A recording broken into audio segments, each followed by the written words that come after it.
Hello नमस्कार साथियों, स्वागत है आपका हमारे daily current affair YouTube channel पर। आज 1 अगस्त 2023 से संबंधित जितने भी मोस्ट इम्पोर्टेंट करंट के क्वेश्चन हैं उनके बारे में चर्चा करेंगे। अगर दोस्तों आप चैनल पर नए हो तो कृपया चैनल को सब्सक्राइब कर ले और वीडियो को अधिक से अधिक लाइक करें और शेयर करें।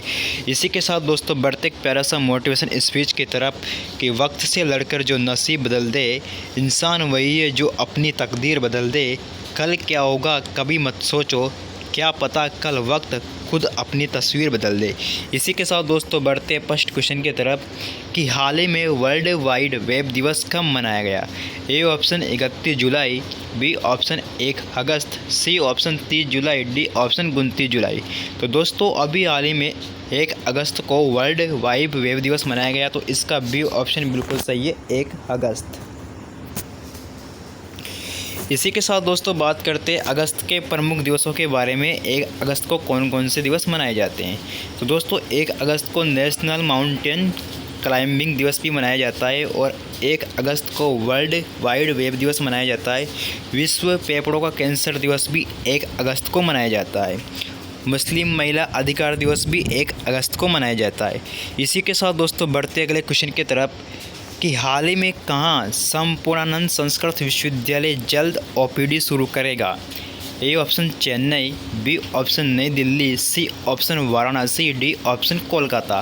तो दोस्तों हाल ही में संपूर्णानंद संस्कृत विश्वविद्यालय वाराणसी में जल्द ही ओपीडी शुरू करेगा, तो इसका सी ऑप्शन बिल्कुल सही है, वाराणसी। इसी के साथ दोस्तों इसको जो मंजूरी दी है वो राज्य मंत्री रविंद्र जायसवाल के द्वारा मंजूरी दी गई है और ये मंजूरी 25 लाख रुपए की मंजूरी दी गई है। इसी के साथ दोस्तों बढ़ते अगले क्वेश्चन पर कि हाल ही में विश्व का नंबर 1 ईगो स्विटेक ने किसे हराकर WTA का खिताब जीता। A option Laura Siegemund, B option Manmeet Kaur, C option Sushmita Rathore, D option Serena Williams. तो दोस्तों अभी हाल ही में विश्व का नंबर 1 ईगो स्विटेक ने लॉरा सिजमंड को हराकर WTA का खिताब जीता है, तो इसका ए ऑप्शन बिल्कुल सही है, लॉरा सिजमंड। इसी के साथ दोस्तों बात करते हैं इससे जुड़े पॉइंटों के बारे में। 6-0 और 6-1 से हराकर सीजन का चौथा खिताब अपने नाम किया है और ये 15वां खिताब इन्होंने अपने नाम किया है। इसी के साथ दोस्तों बढ़ते अगले क्वेश्चन पर कि हाल ही में किस देश के क्रिकेटर स्टुअर्ट ब्रांड ने अंतर्राष्ट्रीय क्रिकेट से संन्यास लेने की घोषणा की है। A option Australia, B option England, C option Pakistan, D option New Zealand. तो दोस्तों अभी हाल ही में इंग्लैंड के क्रिकेटर स्टुअर्ट ब्रांड ने अंतर्राष्ट्रीय क्रिकेट से संन्यास लेने की घोषणा की है, तो इसका बी ऑप्शन बिल्कुल सही है, इंग्लैंड। इसी के साथ दोस्तों बात करते हैं अगले क्वेश्चन के बारे में कि हाल ही में स्पेन के नए कार्यवाहक प्रधानमंत्री कौन बने। A option Pedro Sanchez, B option William Berkeley, C option S O. Thomas, D option Ruchira Kamboj. तो दोस्तों अभी हाल ही में स्पेन के नए कार्यवाहक प्रधानमंत्री के रूप में पेड्रो सांचेज को नियुक्त किया गया है, तो इसका ए ऑप्शन बिल्कुल सही है, पेड्रो सांचेज। इसी के साथ दोस्तों बात करते हैं कि हाल ही में भारत किस देश के साथ इनोवेशन प्लेटफॉर्म स्थापित करने जा रहा है। A option Singapore, B option Canada, C option Switzerland, D option America. तो दोस्तों हाल ही में भारत स्विट्ज़रलैंड के साथ इनोवेशन प्लेटफॉर्म स्थापित करने जा रहा है, तो इसका सी ऑप्शन बिल्कुल सही है, स्विट्ज़रलैंड। इसी के साथ दोस्तों बात करते हैं कि बाघ गणना के अनुसार सबसे ज़्यादा बाघ किस राज्य में देखे गए। A option Karnataka, B option Tamil Nadu, C option Rajasthan, D option Madhya Pradesh. तो हाल ही में बाघ गणना के अनुसार सबसे ज़्यादा बाघ मध्य प्रदेश राज्य में देखे गए, तो इसका डी ऑप्शन बिल्कुल सही है। इसी के साथ दोस्तों बात करते हैं नेक्स्ट क्वेश्चन के बारे में कि कौन सी नदी अमेरिका और मैक्सिको के बीच प्रमुख सीमा के रूप में कार्य करती है। ए ऑप्शन सेंट लॉरेंस नदी, बी ऑप्शन नाइजर नदी, सी ऑप्शन रियो ग्रांडे नदी, डी ऑप्शन मिसिसिपी मिसौरी नदी। तो दोस्तों मतलब जो नदी है अमेरिका और मैक्सिको के, इन दोनों देशों के बीच प्रमुख सीमा के कार्य करती है रियो ग्रांडे नदी, तो इसका सी ऑप्शन बिल्कुल सही है, रियो ग्रांडे नदी। इसी के साथ दोस्तों बढ़ते अगले क्वेश्चन की तरफ कि हाल ही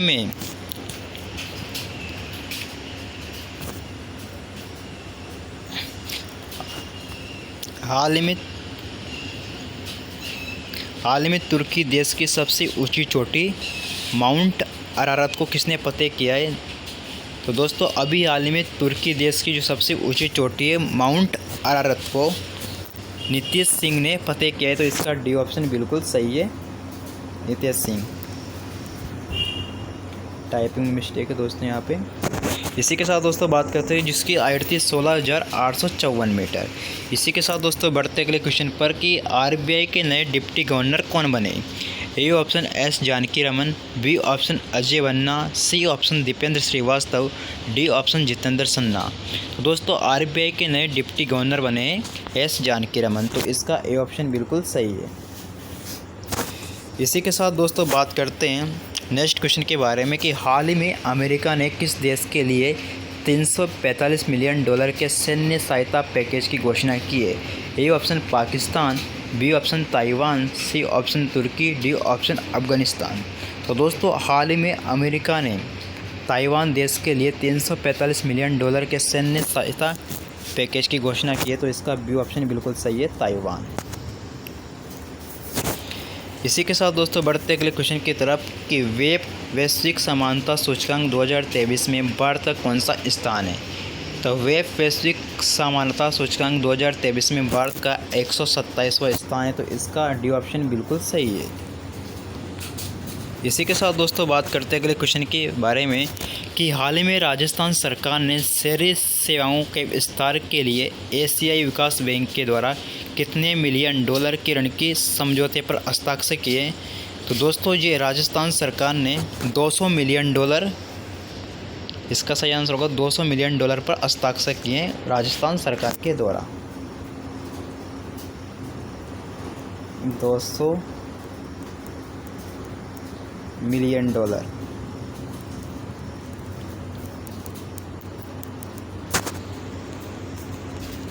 तो कितने मिलियन डॉलर? 200 मिलियन डॉलर पर। इसी के साथ दोस्तों बढ़ते अगले क्वेश्चन पर कि जून 2023 में जलवायु रिपोर्ट के अनुसार कौन सा महाद्वीप दुनिया का सबसे तेज़ी से गर्म होने वाला महाद्वीप है?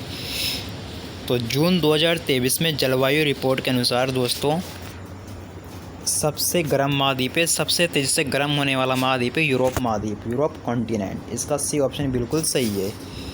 इसी के साथ दोस्तों बात करते हैं यूरोप महाद्वीप के बारे में। तो इसे प्रायद्वीपों का महाद्वीप के नाम से भी जाना जाता है। और यूरोप के कुछ प्रादेशिक क्षेत्र अब जिसमें Norway, Sweden, Denmark, Iceland, Finland एक प्रादेशिक क्षेत्र में आते हैं। नॉर्वे को मध्य रात्रि में सूर्य का देश कहा जाता है और फिनलैंड को हज़ारों जिलों का देश भी कहा जाता है। इसी के साथ दोस्तों बात करते हैं यूरोप के बाल्टिक प्रदेश के बारे में। तो एस्टोनिया, लताविया, लिथुआनिया, इन तीनों देशों को बाल्टिक प्रदेश के नाम से जाना जाता है। इसी के साथ दोस्तों बात करते हैं यूरोप के बेनेलक्स प्रदेश। तो बेल्जियम, नीदरलैंड, लग्जमबर्ग, इनको बेनेलक्स प्रदेश के नाम से जाना जाता है। बेल्जियम को यूरोप का अखाड़ा कहा जाता है। नीदरलैंड को पोल्डर भूमि का देश, इसे वर्तमान में पोलैंड के नाम से जाना जाता है। इसी के साथ दोस्तों बात करते हैं यूरोप के बाल्कन प्रदेश के बारे में।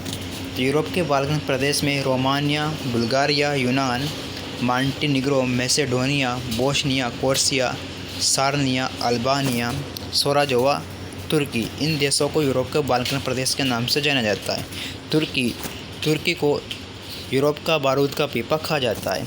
बात करते हैं दोस्तों कैस्पियन सागर। तो कैस्पियन सागर देश में 5 देश आते हैं जिसमें कजाकिस्तान, तुर्कमेनिस्तान, अजरबैजान और रूस, ईरान, ये 5 देश कैस्पियन सागर देश में शामिल है। इसी के साथ दोस्तों ये पांचों देश विश्व की सबसे बड़ी झील कैस्पियन सागर के साथ अपनी सीमा बनाते हैं। और यूरार और ओल्गा जो नदी है वो भी इसी में गिरती है, कैस्पियन सागर में। इसी के साथ दोस्तों बात करते हैं यूरोप के काकेशस प्रदेश। तो यूरोप के काकेशस प्रदेश में 3 देश आते हैं, आर्मीनिया, जॉर्जिया, अजरबैजान। कैस्पियन सागर से काला सागर तक काकेशस पर्वतमाला स्थित है जिसकी सबसे ऊंची चोटी एल्ब्रुस है, जो यूरोप महाद्वीप की सबसे ऊंची चोटी भी मानी जाती है, जो जॉर्जिया देश में स्थित है।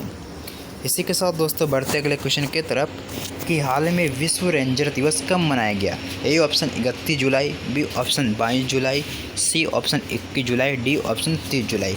तो दोस्तों अभी हाल में विश्व रेंजर दिवस 31 जुलाई को मनाया गया। तो इसका ए ऑप्शन बिल्कुल सही है, 31 जुलाई। इसी के साथ दोस्तों कुछ जून के महत्वपूर्ण दिवस है उनके बारे में बात कर लेते हैं। 5 जून को विश्व पर्यावरण दिवस, 6 जून को रूसी भाषा दिवस, 7 जून को विश्व खाद्य सुरक्षा दिवस मनाया जाता है। इसी के साथ दोस्तों बात करते हैं कि किस राज्य सरकार ने मुख्यमंत्री विद्यार्थी प्रोत्साहन योजना शुरू की है। A option Punjab, B option Bihar, C option Chhattisgarh, D option Himachal प्रदेश।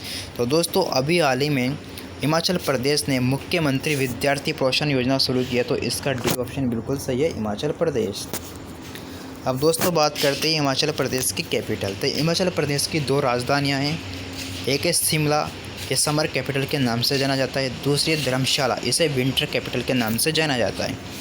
हिमाचल प्रदेश के मुख्यमंत्री सुखविंदर सिंह सुक्खू है, यहाँ की गवर्नर शिव प्रताप है। अब बात करते हैं हिमाचल प्रदेश के प्रमुख दर्रों के बारे में।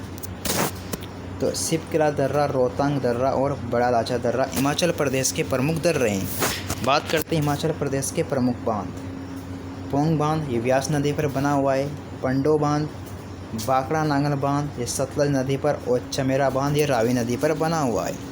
इसी के साथ दोस्तों बात करते हैं जीआई टैग। तो हिमाचल प्रदेश में चंबा रुमाल, कांगड़ा पेंटिंग, कुल्लू शॉल, चंबा चप्पल को जीआई टैग मिला है।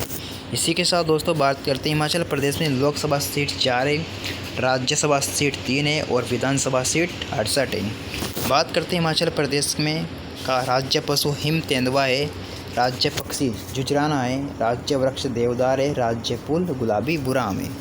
अब दोस्तों बात करते हैं नेक्स्ट क्वेश्चन के बारे में कि T20 लेबर इंगेजमेंट की बैठक कहाँ शुरू हुई। A option Gorakhpur, B option Patna, C option Ranchi, D option Ahmedabad. तो T20 लेबर इंगेजमेंट की जो बैठक है दोस्तों ये बिहार के पटना में की गई थी, तो इसका बी ऑप्शन बिल्कुल सही है। इसी के साथ दोस्तों बात करते हैं कि यूएन में भारत की अगली स्थायी प्रतिनिधि कौन बनेगी। A option Ruchira Kamboj, B option Sushila Sharma, C option BP Rathore, D option Pragya Maheshwari. तो यूएन में भारत के अगले स्थायी प्रतिनिधि के रूप में रुचिरा कंबोज को नियुक्त किया गया है, तो इसका ए ऑप्शन बिल्कुल सही है।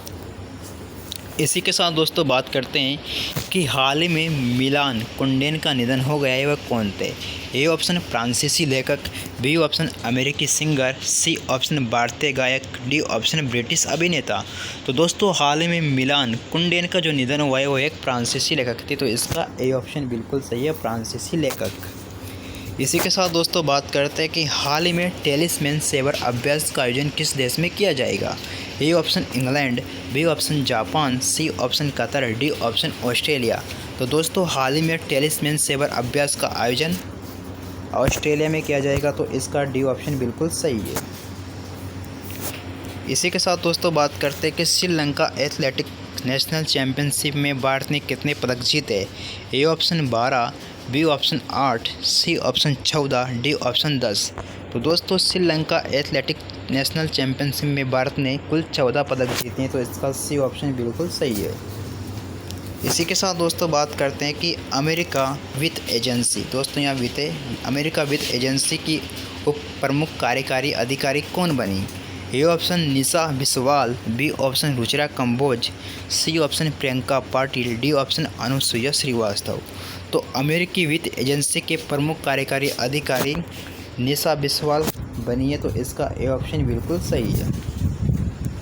इसी के साथ दोस्तों बात करते हैं कि यह भारतीय अमेरिकी नीति विशेषज्ञ थी। इसी के साथ दोस्तों अगले क्वेश्चन के बारे में बात करते हैं कि हाल ही में कहाँ केंद्रीय मंत्री पीयूष गोयल ने भारतीय अंतर्राष्ट्रीय फुटवेयर मेला 2023 को संबोधित किया। A option Indore, B option Mumbai, C option नई दिल्ली, डी ऑप्शन लखनऊ।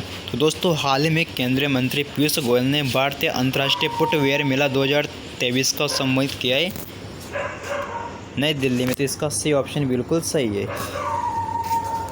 इसी के साथ दोस्तों बात करते हैं कि हाल ही में आचार संहिता के उल्लंघन के लिए दो अंतर्राष्ट्रीय मैचों के लिए निलंबित कर दिया गया है। तो दोस्तों हाल ही में आचार संहिता के उल्लंघन के लिए 2 अंतर्राष्ट्रीय मैचों से निलंबित किया गया है हरमनप्रीत कौर को, तो इसका सी ऑप्शन बिल्कुल सही है। इसी के साथ दोस्तों आज के लिए इतना ही पर्याप्त है। अगर आपको वीडियो अच्छी लगी तो आप वीडियो को अधिक से अधिक लाइक कीजिए, शेयर कीजिए, सब्सक्राइब कीजिए। मिलते हैं नेक्स्ट वीडियो पर। जय हिंद, जय भारत, धन्यवाद।